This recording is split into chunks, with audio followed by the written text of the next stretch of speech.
presumptive Democratic presidential nominee Kamala Harris has refused to preside over the joint session of Congress that Prime Minister Benjamin Netanyahu will address later tonight. Some Jews were attacked by Palestinians near the town of Huwarrah last night, and the president of the Palestinian Authority, Mahmoud Abbas, sent a hilarious letter to Donald Trump expressing his grave concern over the attempted assassination.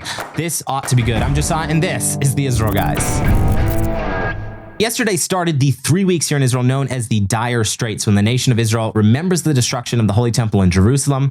And you've been invited by our friends at 10 from the Nations in a live prayer broadcast every day from here in the land of Israel. Just click the link down in the description below to check that out.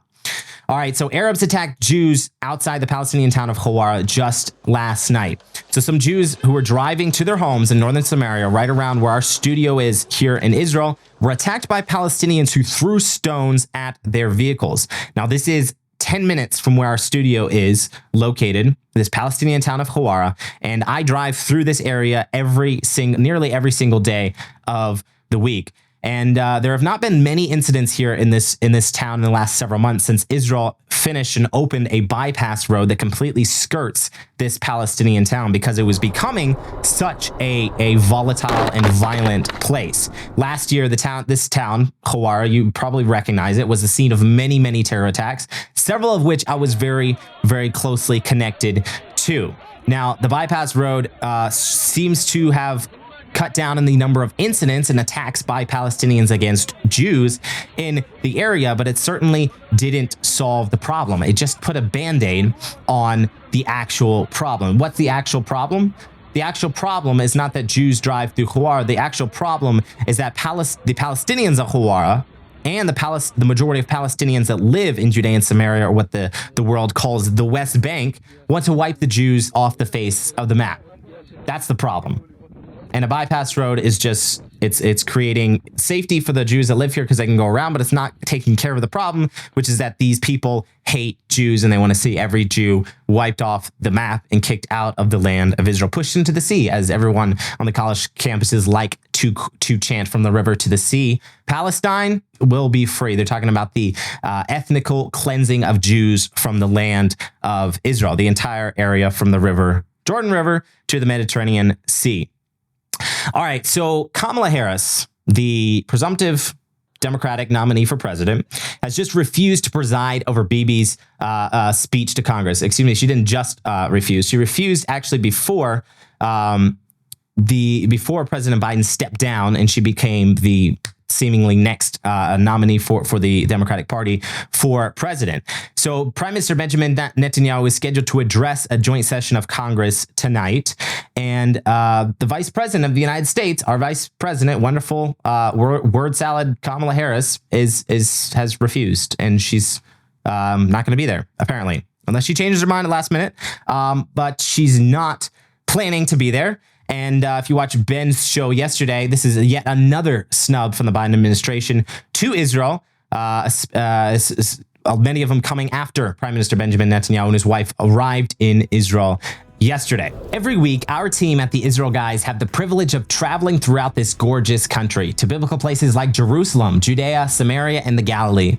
To see and touch this land is a very, very special thing, something we do not take for granted.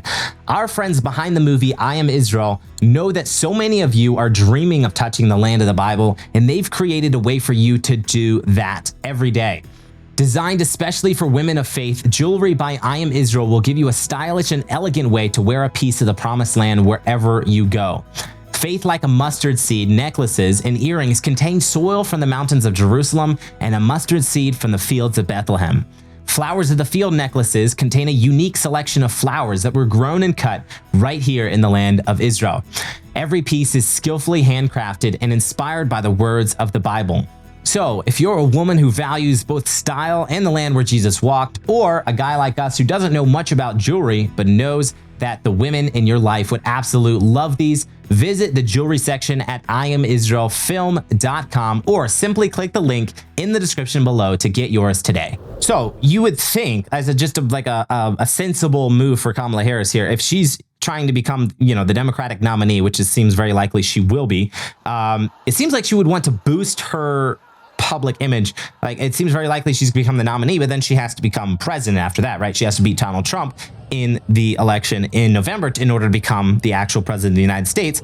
It seems like she would want to boost her public image and support Israel and support America's greatest ally in the Middle East, Israel, by being present at Netanyahu's speech to the joint session of Congress, invited by Congress to come and give a speech in Washington, D.C. And no, she says she will not preside over it. It seems that she's sticking to her principles, and she has Kamala Harris has refused to make any statements, or her secretaries have refused to make any statements as to exactly why she's refused, as I have heard so far. But it seems like she's sticking to her principle that she made clear back in December when she said about Israel and the Israel-Hamas war.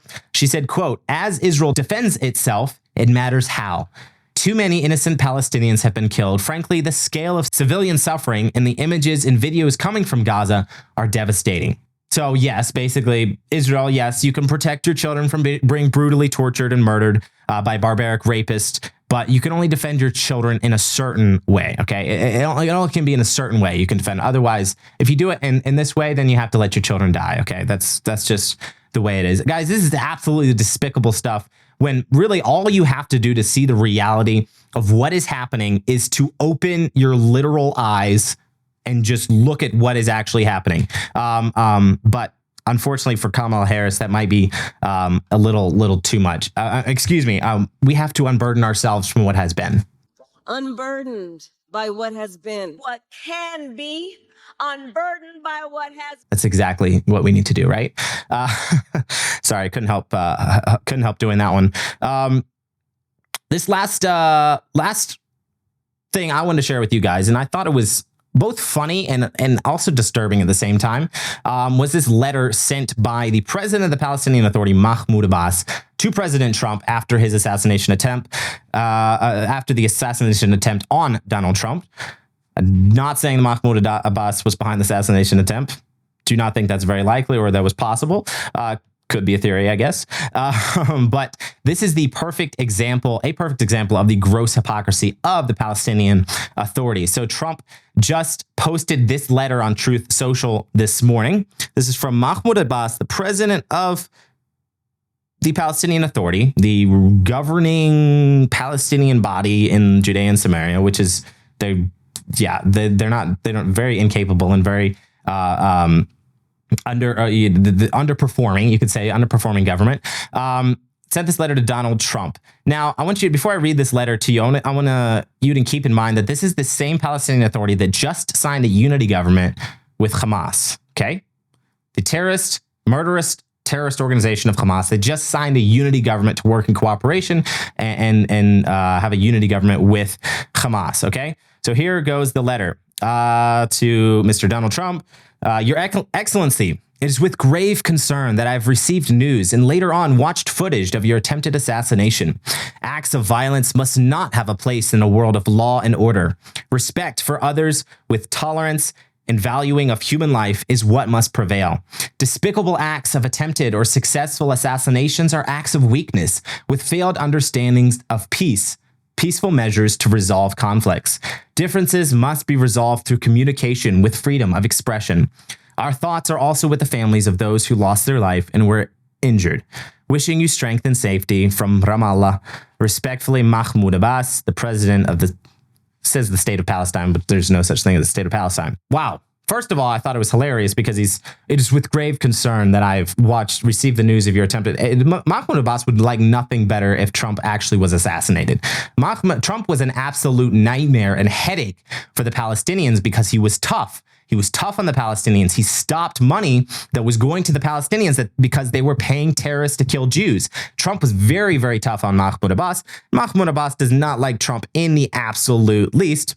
Great. But he's obviously being very diplomatic here and trying to, in case Trump is the next president of the United States, trying to butter up his relationship with Trump. You just absolutely got to love Trump's response. He just very simply just says, Mahmoud, so nice. Thank you. Everything will be good. Best wishes. And that's totally Trump for you. Everybody else is being very diplomatic and very official and formal. And Trump says, oh, so nice, Mahmoud. Thank you so much. Gotta love it, right?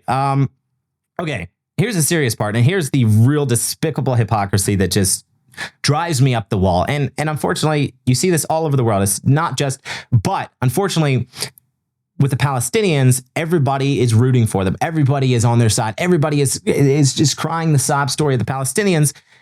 And here's what Mahmoud Abbas is saying. Acts of violence must not have a place in a world of law and order.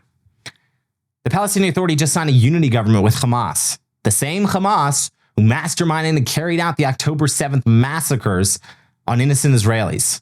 Acts of violence, they don't have a place in a world of law and order. I wonder what world Mahmoud Abbas is living in, a world of not law and order. Respect for others with tolerance and valuing of human life. Valuing of human life, really? This is the same Mahmoud Abbas that diverts funds from going to his the poor people under his jurisdiction, the poor Palestinians that live in refugee camps in some of these massive cities. He redirects those funds from helping them to go pay the salaries and line the pockets of terrorists who go out and murder Jews. Sounds like a real valuing of human life to me. Despicable acts of attempted or successful assassinations are acts of weakness with failed understanding of peaceful measures to resolve conflicts. Peaceful measures to resolve conflicts? The Palestinians have rejected almost every single peace plan presented by leaders of the world. And no matter how bad they are for Israel, how good they are for the Palestinians, they've rejected every single one. Instead, opted for terror, opted for murdering Jews, opted for fighting and trying to annihilate the state of Israel. Differences must be resolved through communication with freedom of expression. And for Mahmoud Abbas and the Palestinian Authority, their freedom of expression is guns and knives and suicide belts and bus bombings, all these things. And with the latest cooperation with Hamas, what happened on October 7th, unfortunately. Guys, this is the reality of what is happening with the Palestinian Authority and these guys. And now he's, trying to, butter his way back up to Trump, which who knows if that'll be successful or not, or if Trump will see through who Mahmoud Abbas actually is. And these are things we can be praying about, as there's so many things happening here in Israel. There's so many things happening in our country, the United States of America. There's so many things to be in prayer about. And so we ask that you would continue to lift up Israel in your prayers, and you continue to lift up our nation, the nation of the United States of America, and that they would realize that Israel is good for the safety of America, and Israel is good for the safety of the world, and we should support them as Bible-believing Christians who stand with the God of Israel. Guys, don't forget to check out the I Am Israel jewelry. The link is down in the description below. Highly recommend you check that jewelry out. Thank you so much for watching today. As always, stop listening to the lies and propaganda and connect with the truth of what is happening in Israel.